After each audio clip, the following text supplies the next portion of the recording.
क्या जिनपिंग की सत्ता खतरे में है? क्या चीन के राष्ट्रपति जानबूझकर भारत के साथ युद्ध जैसे हालात बना रहे हैं? क्या जिनपिंग सिर्फ अपनी कुर्सी और छवि की खातिर चीन को आधी दुनिया का दुश्मन बना चुके हैं? चीन एलएसी पर जो कुछ कर रहा है, इसकी तमाम खबरें आप तक पहुंच रही है, लेकिन इतनी बड़ी घटना के पीछे आखिर क्या वजह है? हम आपको बताते हैं कि चीनी फौज और राष्ट्रपति जिनपिंग की भारत समेत दुनिया के खिलाफ टकराव वाली नीति के पीछे का सच क्या है। देखिए रिपोर्ट। वाली उनकी विदेश नीति। शी जिनपिंग बेशक चीन के बड़े ताकतवर नेता हैं, लेकिन 2013 से लेकर अब तक के शासनकाल में कोरोना संकट ने उन्हें फेल साबित कर दिया है। उनकी अपनी party communist party of China के नेता उनसे नाराज चल रहे हैं, क्योंकि जिस वक्त कोरोना चीन में कहर ढा रहा था, उस वक्त शी जिनपिंग विदेश यात्रा पर चले गए थे और उस वक्त जो नुकसान हुआ है उसकी भरपाई आज तक नहीं हो पाई है। कोरोना शी जिनपिंग के लिए दोहरी संकट की वजह बन गया है, क्योंकि एक तरफ तो कोरोना की वजह से अमेरिका सहित आधी दुनिया शी जिनपिंग की विरोधी हो गई है, वहीं दूसरी तरफ उनकी अपनी पार्टी के नेता भी उनसे नाराज हो गए हैं। जिनपिंग की ये चारों चुनौतियां सीधे तौर पर भारत और बाकी देशों के साथ हो रहे टकराव से जुड़ी हुई हैं। पहली चुनौती कोरोना। कोरोना को लेकर सरकार की लापरवाही से जनता नाराज है। सोशल मीडिया पर चीनी अफसरों की खूब आलोचना हो रही है। वायरस का सच बताने वाले डॉक्टर्स की आवाज सरकार ने दबा दी। सोशल मीडिया पर लोगों ने डॉक्टर्स का समर्थन करके सहानुभूति जताई। चीन की सत्ता के खिलाफ पहली बार सोशल मीडिया पर ऐसा माहौल बना। दूसरी चुनौती बढ़ती बेरोजगारी। जिनपिंग सरकार कोरोना से पहले ही बेरोजगारी से परेशान थी। कोरोना काल में चीन में बेरोजगारी दर बहुत बढ़ गई है। 2020 में चीन में 6 करोड़ से 10 करोड़ लोग बेरोजगार हुए। ठप व्यापार से बेरोजगारी दर 15% से ज्यादा हो सकती है। व्यापार अच्छा जो हुआ वो चीन के लिए हुआ, भारत के लिए नहीं हुआ।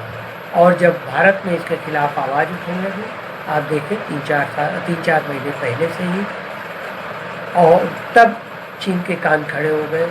अभी जब भारत ने हाल में ही ये नियम बनाया सरकार ने कि $1 बिलियन से ज़्यादा का निवेश किसी भी भारतीय कंपनी या भारतीय उपक्रम में करना हो, तो उसके लिए पड़ोसी देशों को भारत सरकार की पूर्वानुमति की आवश्यकता होगी।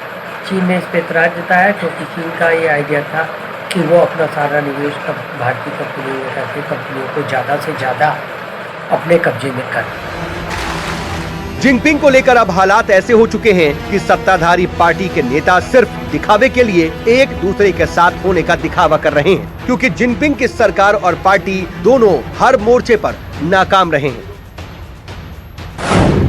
तीसरी चुनौती विरोधी। जिनपिंग की आर्थिक नीतियों को विपक्ष सबसे बुरा बता रहा है। जिनपिंग और सत्ताधारी सीसीपी की नीतियों को तबाही वाला कहा जा रहा है। मुश्किल वक्त में सत्ताधारी सीसीपी के नेता विरोधाभासी बयानबाजी कर रहे हैं। 2018 में जिनपिंग ने संसद में अपने पक्ष में एक प्रस्ताव पारित कराया। चीन में कोई भी राष्ट्रपति 10 साल के बाद पद पर नहीं रह सकता। जिनपिंग ने आजीवन सत्ता में रहने वाला प्रस्ताव पास करा लिया था। अब जिनपिंग अनिश्चित काल तक के लिए राष्ट्रपति बने रह सकते हैं। जिनपिंग की इस नीति को तानाशाह रवैया करार दिया जा रहा है। अब जिनपिंग के आजीवन राष्ट्रपति बने रहने के खिलाफ आवाजें उठ रही हैं। चौथी चुनौती टकराव वाली नीति। कई फैसलों और घटनाओं के बाद चीनी जनता जिनपिंग से नाराज है। साउथ एशिया से साउथ चाइना सी तक चीन सबसे भिड़ता रहा है। Bharat, Taiwan, Hong Kong, Japan, Vietnam से चीन का टकराव जारी है। साउथ चाइना सी में अमेरिका और फ्रांस भी चीन के खिलाफ आ गए हैं। सारी दुनिया में घिरते जा रहे जिनपिंग युद्ध जैसे हालात बना रहे हैं। जिनपिंग ने पार्टी और जनता पर शिकंजा कसा है, जिससे असंतोष बढ़ा है। जिनपिंग सरहदों पर जंग जैसे हालात से आक्रामक दिखने की कोशिश करते रहे हैं। वो मनोवैज्ञानिक दबाव डालने के लिए नहीं कर रही है, वो जमीन पे कब्जा करने के लिए कर रही है। चाइना का हमेशा सलामी स्लाइसिंग, काट काट के छोटा करते करते एरिया को एलएसी के अंदर आने में साल ब साल उसका तरीका रहा है। वो मनोवैज्ञानिक दबाव नहीं डाल रहे हैं, वो जमीन पर कब्जा करके एलएसी में घुसपैठ करके और अपना ऑफेंसिव बेलिजरेंसी दिखाकर एक्सपेंशनिस्ट डिजाइन्स जो चाइना के हैं वो अमल में ला रहे हैं। चीन की जनता इस बात से परेशान है कि जिनपिंग से पहले चीन में कम्युनिस्ट पार्टी का पूरा सिस्टम ज्यादा उदारवादी था, लेकिन लोगों को लगता है कि अब ऐसा नहीं है। ये बात सोशल मीडिया से लेकर जिनपिंग की नीतियों के खिलाफ उठती आवाजों में लगातार सामने आ रही है। इसलिए जिनपिंग अपने खिलाफ आवाज उठाने वालों को और सरहदों पर तमाम देशों के खिलाफ आक्रामक होकर धौंस दिखाने की नाकाम कोशिश कर रहे हैं। Bureau report, news 24।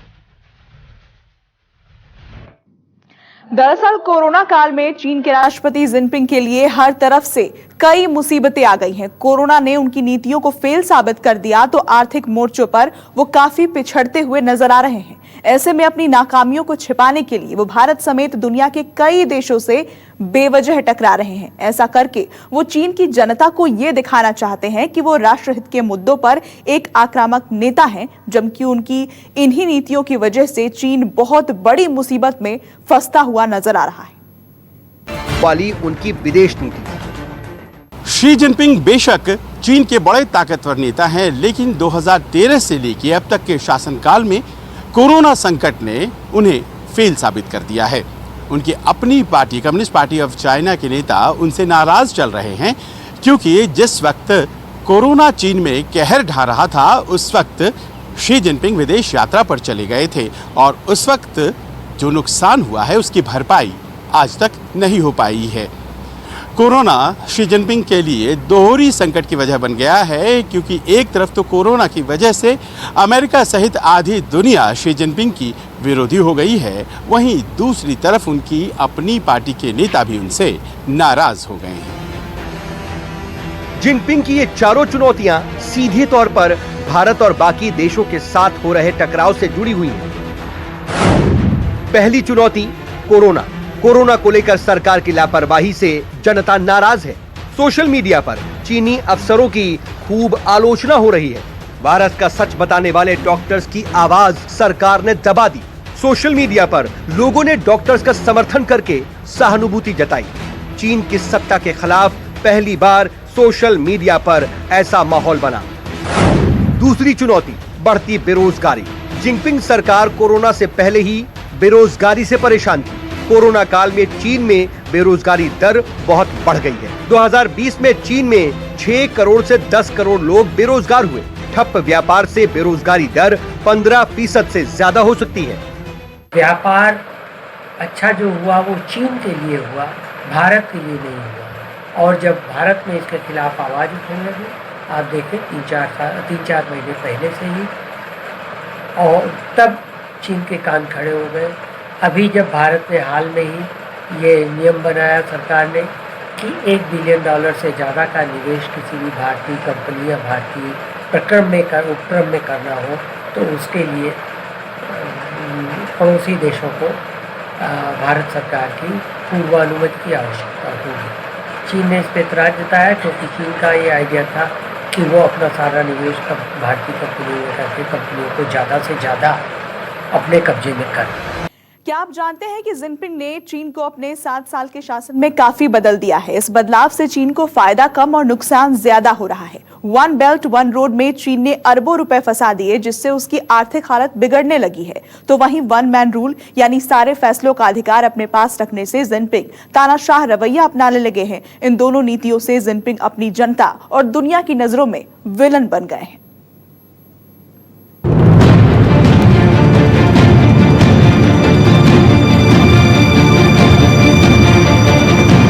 चीन के राष्ट्रपति शी जिनपिंग ने साबित कर दिया है कि वो दोस्ती के काबिल नहीं है, या यूं कहें कि वो दोस्ती का मतलब ही नहीं जानते।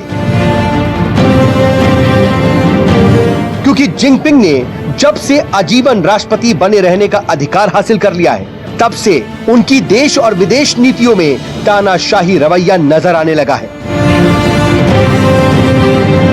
लेकिन सत्ता को केंद्र में रखकर वो जो भी कर रहे हैं, उससे उनकी कुर्सी, छवि और उनका देश संकट में जा सकता है।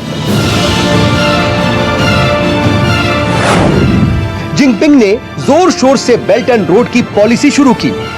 ज्यादातर देशों ने चीन की इस नीति को नकार दिया क्योंकि जिनपिंग ने अपनी जिद में इसमें काफी रुपए फंसा दिए। सत्ताधारी कम्युनिस्ट पार्टी चीन में बेवजह के खर्चों से बचती है। इससे चीन में जिनपिंग की इमेज को बहुत धक्का पहुंचा। चीन की जनता और जिनपिंग के विरोधी इसे बड़ी नाकामी मानते हैं। चीन ये भी समझता है कि हाँ, वुहान हुआ, महाबलीपुरम हुआ, सब कुछ हुआ, लेकिन वो ये भी समझते हैं, और हमारी जो इतनी इंटरकनेक्टेड सप्लाई चेन्स हैं, ह्यूज ट्रेड डेफिसिट है हमारा उनके साथ, और हमारे बहुत बिजनेसेस उन पे, उनकी सप्लाई चेन्स पे डिपेंडेंट है because economical. But not with standing that, मतलब ये इसके बावजूद चीन को लगता है इन ये सब बॉयकॉट की बातें हो रही हैं, चीन की चीज़ों को बंद करो यूज़ करना, और ये जो डेमोन्स्ट्रेशंस हो रहे हैं, उसके बावजूद वो सोचते हैं इंडिया और इंडियन कंपनीज़ हमारे ऊपर इतने डिपेंडेंट हैं, हमारी इनकी ये जो आइटम्स के ऊपर और सप्लाई चेन के ऊपर, कि ये एक्शन नहीं लेंगे।